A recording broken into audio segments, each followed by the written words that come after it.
ಎಲ್ಲಿದೆ ಶವ ರಹಸ್ಯ? ಬಹುಶಃ ಇದೊಂದು ಪ್ರಶ್ನೆ ಇವತ್ತು ಕರುನಾಡಿನ ಪ್ರತಿಯೊಬ್ಬರನ್ನು ಕೂಡ ಕಾಡ್ತಾ ಇರೋದು. ಕನ್ನಡ ನಾಡಿನ ಉದ್ದಗಲಕ್ಕೂ ಕೂಡ ಇದರ ಬಗ್ಗೆ ಕುತೂಹಲ ಇದೆ. ಧರ್ಮಸ್ಥಳದಲ್ಲಿ 100 ಶವಗಳನ್ನು ಹೂತಿಟ್ಟಿದ್ದೇನೆ ಅಂತೇಳಿ ಮಾಸ್ಕ್ ಧರಿಸಿರುವಂತಹ ವ್ಯಕ್ತಿ ಈಗಾಗಲೇ ದೂರು ಕೊಟ್ಟು ಆತನೇ ಇದನ್ನು ಹೂತಿಟ್ಟಿರೋದಾಗಿ, ಆತನೇ ಸಾಕ್ಷಿದಾರನಾಗಿ, ಆತನೇ ದೂರುದಾರನಾಗಿ ಆತ ಹೇಳಿರುವಂತಹ ಅಂಶಗಳು, ಇದರ ಆಧಾರದ ಮೇಲೆ ಆತನೇ ಬಹಳ ವಿಶ್ವಾಸದಿಂದ, ಬಹಳ ದೃಢತೆಯಿಂದ ಇದೇ ಪಾಯಿಂಟ್ಗಳು, ಇಲ್ಲೇ ನಾನು ಹೂತಿಟ್ಟಿದ್ದೀನಿ ಅಂತ ಸೂಚಿಸಿರುವಂತಹ ಸ್ಥಳಗಳು, ಆ ಸ್ಥಳಗಳಲ್ಲಿ ನಡೆದಿರುವಂತಹ ಹುಡುಕಾಟ, ಇಷ್ಟೆಲ್ಲ ಆದ ನಂತರವೂ ಅಲ್ಲಿ ಯಾವುದೇ ಶವದ ಕುರುಹುಗಳು ಸಿಕ್ಕಿಲ್ಲ. ಪಾಯಿಂಟ್ ನಂಬರ್ 1ರಿಂದ ಪಾಯಿಂಟ್ ನಂಬರ್ 5ರವರೆಗೆ ಅಗೆದಿರುವಂತಹ ಸಮಾಧಿಗಳಲ್ಲಿ ಇದು ಸದ್ಯಕ್ಕಿರುವ ಮಾಹಿತಿ. ಯಾಕಂದರೆ SITನೂ ಕೂಡ ಅಧಿಕೃತವಾಗಿ ಯಾವುದೇ ಹೇಳಿಕೆಯನ್ನು ಕೊಟ್ಟಿಲ್ಲ. ಹಾಗಾದರೆ ಮುಂದೇನು ಅನ್ನುವಂಥ ಪ್ರಶ್ನೆ ಇದ್ದೇ ಇದೆ. ಇವತ್ತು ಹೇಗೆ ಶವದ ಹುಡುಕಾಟ ನಡೆದಿದೆ, ಮುಂದೇನು ವರದಿಯನ್ನು ಕೊಟ್ಟಿದೆ?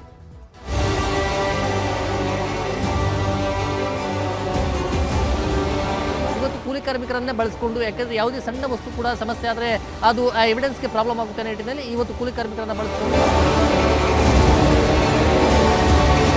1ನೇ ಪಾಯಿಂಟಿಂದ 8ನೇ ಪಾಯಿಂಟ್ ತನಕ ಆ ಎಲ್ಲ ಪಾಯಿಂಟ್ಗಳಿರುವಂಥದ್ದು ನೇತ್ರಾವತಿ ನದಿಯ ಪಕ್ಕದಲ್ಲಿ, ಅಂದರೆ ಸುಮಾರು 10 ಮೀಟರ್ ಆಸುಪಾಸಿನಲ್ಲಿ.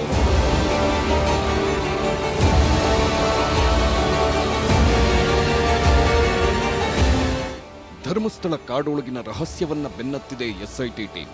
ಧರ್ಮಸ್ಥಳದ ನೇತ್ರಾವತಿ ಸ್ನಾನಘಟ್ಟ ಬಳಿಯ ಅರಣ್ಯದಲ್ಲಿ ಹುಡುಕಾಟ ನಡೆದಿದೆ. ನಿನ್ನೆ 12 ಕಾರ್ಮಿಕರನ್ನ ಬಳಸಿದ್ದ SIT ಟೀಮ್ ಇಂದು ಸಮಾಧಿಗಳನ್ನ ಅಗೆಯೋದಕ್ಕೆ 20 ಕಾರ್ಮಿಕರನ್ನ ಬಳಸಿಕೊಂಡಿದೆ.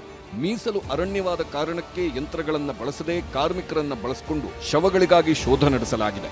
ಭಾರೀ ಮಳೆ ನಡುವೆಯೂ ಅಸ್ಥಿಪಂಜರಗಳಿಗಾಗಿ ಜಾಲಾಡಿದೆ SIT.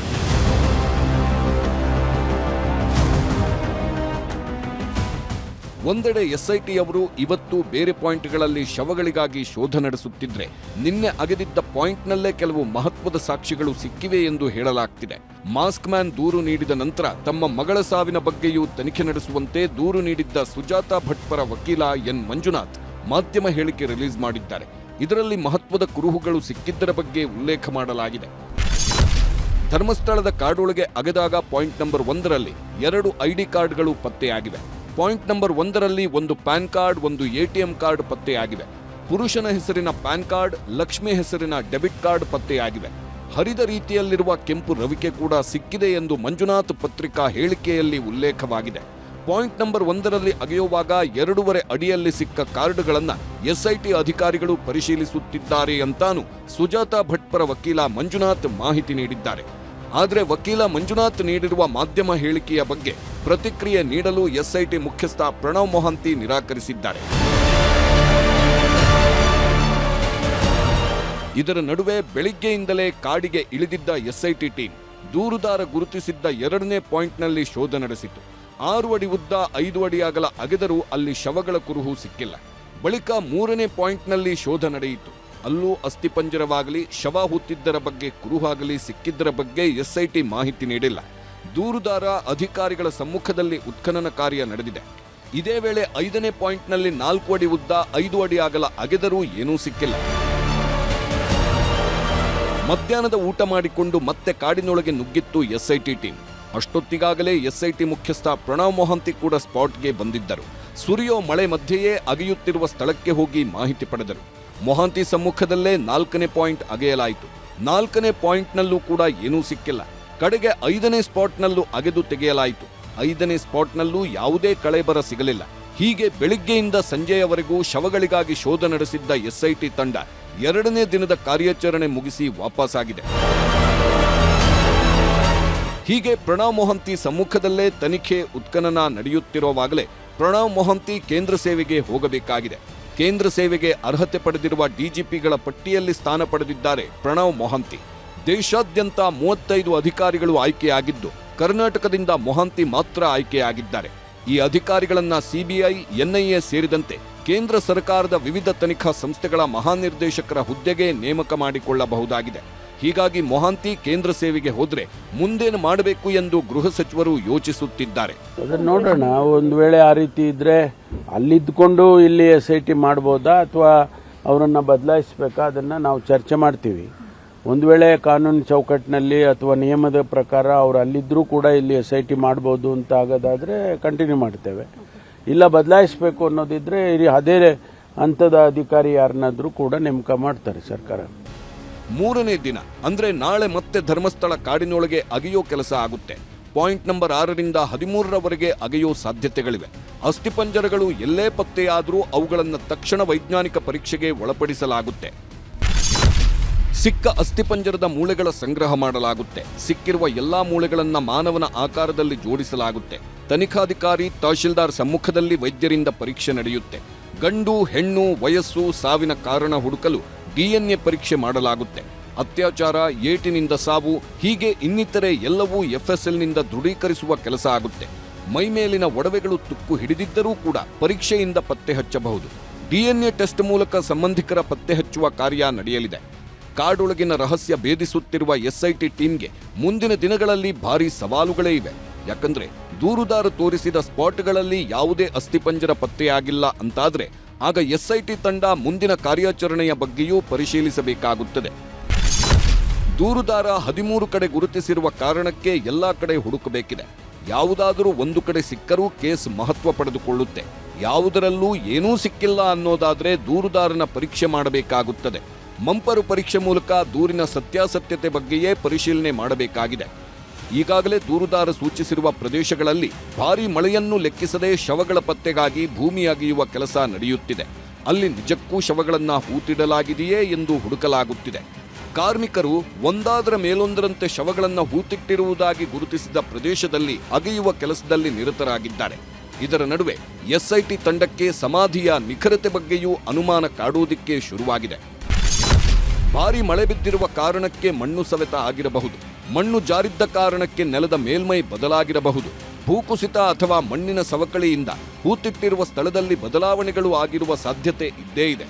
ಹೀಗಾಗಿ ದೂರುದಾರನ ವಿಶ್ವಾಸ ಹಾಗೂ ಅಭಿಪ್ರಾಯದ ಮೇಲೆ ಅಗೆಯಲೇಬೇಕು. ಅಲ್ಲದೆ ಶವಗಳನ್ನ ಹೂಳುವಾಗ ಎಷ್ಟು ಆಳ ತೋಡಿದ್ದ ಎಂಬುದನ್ನು ತಿಳಿದುಕೊಂಡು ಅಗೆಯಬೇಕು ಅನ್ನೋದು ತಜ್ಞರ ಸಲಹೆ. ಯಾರು ಊತಿದ್ದಾರೆ ಅವರೇ ಊತಿರೋದ್ರಿಂದ ಅವ್ರಿಗೆಲ್ಲ ಗೊತ್ತಿರುತ್ತೆ ಎಲ್ಲೆಲ್ಲಿ ಯಾವ್ಯಾವ ಅಡಿ ಎಷ್ಟಡಿ ತೆಗ್ದಿರ್ತಾರೆ ಅಂತ. ಸೊ ಆ ಆಧಾರದ ಮೇಲೆ ತೆಗೆಯೋದು ತುಂಬಾ ಈಸಿ ಆಗತ್ತೆ. ಬಟ್ ಇದು ಬಾಡಿ ಕೆಳಗೋಗೋದಿಲ್ಲ. ಇನ್ನ ಬೇಕಾದ್ರೆ ಕೆಳಗಂದ್ರೆ ಡೆಫಿನೆಟ್ಲಿ ಇದೇನಂದ್ರೆ ಈ ಮಳೆ ಬಂದು ಮಣ್ಣೆಲ್ಲ ಸ್ಲೈಡ್ ಆಗಿ ಆ ಜಾಗದಲ್ಲಿ ಲ್ಯಾಂಡ್ ಸ್ಲೈಡ್ ಆಗಿದೆಯೋ ಇಲ್ಲೋ ಅಂತ ಅದೊಂದು, ಯಾಕಂದ್ರೆ ಈ ಜಾಗದಲ್ಲಿ ಅದೊಂದು ತಿಳ್ಕೊಬೇಕು. ಇನ್ನೊಂದು ಜಾಸ್ತಿ ಮಳೆ ಬಂದಾಗ ಮಣ್ಣು ಸಹ ಅದರ ಒಟ್ಟಿಗೆ ಬರುತ್ತೆ. ಅವಾಗ ಒಂದು ಅರ್ಧ ಅಡಿ ಒಂದಡಿ ಸ್ವಲ್ಪ ವ್ಯತ್ಯಾಸ ಆಗ್ಬೋದು ಹೊರತು ತುಂಬಾ ವ್ಯತ್ಯಾಸ ಆಗ್ಲಿಕ್ಕೆ ಸಾಧ್ಯ ಇಲ್ಲ.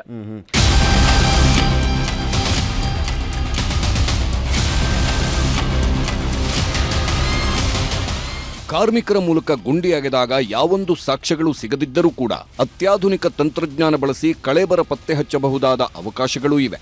ಮೆಟಲ್ ಡಿಟೆಕ್ಟರ್ ಮಾದರಿಯಲ್ಲೇ ಅಸ್ಥಿಪಂಜರ ಪತ್ತೆ ಮಾಡುವ ಸ್ಕ್ಯಾನರ್ಗಳಿವೆ. ಥರ್ಮಲ್ ಸ್ಕ್ಯಾನರ್ ಬಳಸಿಕೊಂಡು ಅಸ್ಥಿ ಹುಡುಕಬಹುದು. ಆದರೆ 5 ವರ್ಷಗಳ ಹಿಂದಿನ ಕಳೇಬರಗಳಿದ್ದರೆ ಥರ್ಮಲ್ ಡಿಟೆಕ್ಟರ್ ಬಳಸಿದ್ರೂ ಪ್ರಯೋಜನವಿಲ್ಲ. ಇಲ್ಲಿ ದೂರುದಾರ ಹೇಳಿರುವ ಪ್ರಕಾರ ಶವಗಳನ್ನು ಹೂತಿಟ್ಟು 10 ರಿಂದ 20 ವರ್ಷಗಳು ಕಳೆದಿವೆ. ಹೀಗಾಗಿ ಇಲ್ಲಿ ಥರ್ಮಲ್ ಸ್ಕ್ಯಾನರ್ ಬಳಕೆಯಿಂದ ಹೆಚ್ಚಿನ ಪ್ರಯೋಜನವಾಗುವ ಸಾಧ್ಯತೆ ಇಲ್ಲ. ಇನ್ನು ಶವಗಳನ್ನು ಹುಡುಕಲು ನುರಿತ ಶ್ವಾನದಳಗಳೂ ಇವೆ. ಆದರೆ ಇಲ್ಲಿ 16 ವರ್ಷಗಳ ಹಿಂದಿನ ಮೂಳೆಗಳನ್ನು ಡಾಗ್ ಸ್ಕ್ವಾಡ್ ಕೂಡ ಹುಡುಕೋದು ಕಷ್ಟವಿದೆ. ಅದೆಲ್ಲಕ್ಕಿಂತಲೂ ಪ್ರಮುಖವಾದ ಮತ್ತೊಂದು ಅಸ್ತ್ರವಿದೆ. ಗ್ರೌಂಡ್ ಪೆನೆಟ್ರೇಟಿಂಗ್ ರಾಡಾರ್ ಈ ಕೇಸ್ಗೆ ಅಗತ್ಯವಾದ ತಂತ್ರಜ್ಞಾನ. ಗ್ರೌಂಡ್ ಪೆನೆಟ್ರೇಟಿಂಗ್ ರಾಡಾರ್ನಿಂದ ಮೂಳೆಗಳನ್ನು ಪತ್ತೆ ಹಚ್ಚಬಹುದು. ಗೊತ್ತಿಲ್ಲದ ಜಾಗಗಳಲ್ಲಿ ಹುಡುಕಲು thermal scanner, snipper dog, ground penetrating radar ಅಗತ್ಯವಿದೆ. ಧರ್ಮಸ್ಥಳದಲ್ಲಿ ಗೊತ್ತಿರುವ ಜಾಗಗಳನ್ನೇ ಅಗೆಯುತ್ತಿರುವ ಕಾರಣಕ್ಕೆ ದೂರುದಾರನೇ ಹುಡುಕಬೇಕಾಗಿದೆ. ಗ್ರೌಂಡ್ ಪೆನೆಟ್ರೇಟಿಂಗ್ ರೇಡಾರ್ಸ್ ಅಂತೀವಿ ನಾವು. ಅದೊಂದು ಸ್ಕ್ಯಾನರ್ಸ್ ನಾವು ಯೂಸ್ ಮಾಡ್ತೀವಿ, ಗ್ರೌಂಡ್ ಪೆನೆಟ್ರೇಟಿಂಗ್ ರೇಡಾರ್ಸ್. ಇದರಲ್ಲಿ I think the government can think about it. Government ಇದು ಏನು ಗ್ರೌಂಡ್ ಪೆನೆಟ್ರೇಟಿಂಗ್ ರೇಡಾರ್ ಅಂತ. ಬಟ್ ಇವ್ ಯಾವ ಜಾಗ ತೋರಿಸ್ತಾರೆ ಅಲ್ಲೇನಾದ್ರೂ ಮೂಳೆಗಳು ಇದೆಯೋ ಇಲ್ಲೋ ಅಂತಾನು that they can detect. Thermal scanners ಮತ್ತೆ sniffer dogs may not be helpful, but ground penetrating radars I think they can be. ಈ ಎಲ್ಲದರ ಮಧ್ಯೆಯೇ ಸಾಕ್ಷಿಗಳು ಸಿಗ್ತಾವ? ಸಿಗದಿದ್ದರೆ ಹೂತಿಟ್ಟಿದ್ದೇನೆ ಎಂದು ದೂರುದಾರ ಹೇಳುತ್ತಿರುವ ಶವಗಳು ಏನಾದ್ವು ಎಂಬೆಲ್ಲ ಪ್ರಶ್ನೆಗಳೂ ಎದ್ದಿವೆ. ಜಾಸ್ತಿ ಆಳದಲ್ಲಿ ಹೂತಿಡದೇ ಇದ್ದರೂ ಶವ ಹೂತಿಟ್ಟ ಜಾಗದಲ್ಲಿ ಮೂಳೆಗಳಂತೂ ಸಿಗಲೇಬೇಕು. ಸದ್ಯ ಜೋರಾಗಿ ಸುರಿಯುತ್ತಿರುವ ಮಳೆಯ ನಡುವೆಯೇ ಶವಗಳಿಗಾಗಿ ಹುಡುಕಾಟ ನಡೆಯುತ್ತಿದೆ. ಮಳೆಯನ್ನು ಲೆಕ್ಕಿಸದೆ SIT ತಂಡ ಕಾರ್ಯಾಚರಣೆ ನಡೆಸುತ್ತಿದೆ. ಸೀರಿಯಲ್ ನಂಬರ್ ಪ್ರಕಾರ ಒಂದೊಂದಾಗಿ ಗುಂಡಿಗಳನ್ನು ಅಗೆಯಲಾಗುತ್ತಿದೆ. ನದಿ ತೀರದ ಪಾಯಿಂಟ್ಗಳಲ್ಲಿ ಶವದ ಕುರುಹು ಸಿಗದಿದ್ದರೂ ಗುಡ್ಡದ ಭಾಗಗಳಲ್ಲಿ ಗುರುತಿಸಿರುವ ಪಾಯಿಂಟ್ಗಳಲ್ಲಿ ಅಸ್ಥಿಪಂಜರಗಳು ಸಿಕ್ಕೇ ಸಿಗುತ್ತವೆ ಎಂಬ ವಿಶ್ವಾಸ ದೂರುದಾರನಲ್ಲಿದೆ. ಅದರಲ್ಲಿ ಪಾಯಿಂಟ್ ನಂಬರ್ 11 ಮತ್ತು 12 ಬಹಳ ಮುಖ್ಯ ಎಂದು ಆತ ಪರಿಗಣಿಸಿದ್ದಾನಂತೆ. ಹಾಗೇನಾದ್ರೂ ಅಲ್ಲಿ ಶವಗಳ ಕುರುಹು ಸಿಕ್ಕಿತು ಅಂತಾದ್ರೆ ಆಗ ಇಡೀ ತನಿಖೆಯ ಮಗ್ಗಲು ಬದಲಾಗಲಿದೆ.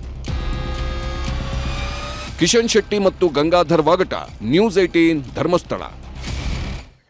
ಹೀಗೆ ಇಲ್ಲಿ ಶವಗಳನ್ನು ಹೂತಿಟ್ಟಿರುವಂತಹ ಸ್ಥಳಗಳು ಅಂತ ಗುರುತಿಸಿರುವ ಜಾಗವನ್ನು ಅಗಿತಾ ಇದ್ದಾರೆ. SIT ಅಧಿಕಾರಿಗಳು ಈಗ ಸದ್ಯಕ್ಕೆ ದೂರುದಾರ ಸೂಚಿಸಿರ್ತಕ್ಕಂಥ ಆತ ಹೇಳಿರುವಂತಹ ಆತ ದೃಢ ವಿಶ್ವಾಸದಿಂದ ನಂಬಿರುವಂತಹ ಪ್ರದೇಶಗಳಲ್ಲಿ ಹುಡುಕ್ತಾ ಇದ್ದಾರೆ. ಅದು ನಿಜಕ್ಕೂ ಅಲ್ಲಿ ಶವ ಇದೆಯಾ ಇಲ್ವಾ, ಏನು ಸಿಗುತ್ತೆ ಏನು ಸಿಗಲ್ಲ, ಇವೆಲ್ಲವೂ ಕೂಡ ಮುಂದೆ ನಿರ್ಧಾರ ಆಗುವಂತಿದೆ. ಯಾಕಂದರೆ ಇನ್ನೂ ಆಗಿರುವುದು ಕೇವಲ ಪಾಯಿಂಟ್ ನಂಬರ್ 5ರವರೆಗೆ ಮಾತ್ರ. ಒಟ್ಟು 13 ಪಾಯಿಂಟ್ಗಳನ್ನು ಆತ ಆಲ್ರೆಡಿ ಗುರುತಿಸಿದ್ದಾನೆ. ಆತ ಹೇಳಿರೋ ಪ್ರಕಾರ 100 ಶವಗಳನ್ನು ಹೂತಿಟ್ಟಿದ್ದಾನೆ. ಆದರೆ ಅವೆಲ್ಲವನ್ನು ಕೇವಲ ಈ 13 ಪಾಯಿಂಟ್ಗಳಲ್ಲಿ ಹೂತಿಟ್ಟಿದ್ದಾನಾ ಅಥವಾ ಬೇರೆ ಕಡೆಗಳಲ್ಲಿ ಇದೆಯಾ, ಆ ಪಾಯಿಂಟ್ಗಳನ್ನು ಗುರುತಿಸಲಾಗುತ್ತಾ, ಅಲ್ಲೂ ಅಗೆಯಲಾಗುತ್ತಾ, ಮುಂದೆ ನಿರ್ಧಾರ ಆಗುವಂಥದ್ದು ಇದೆ.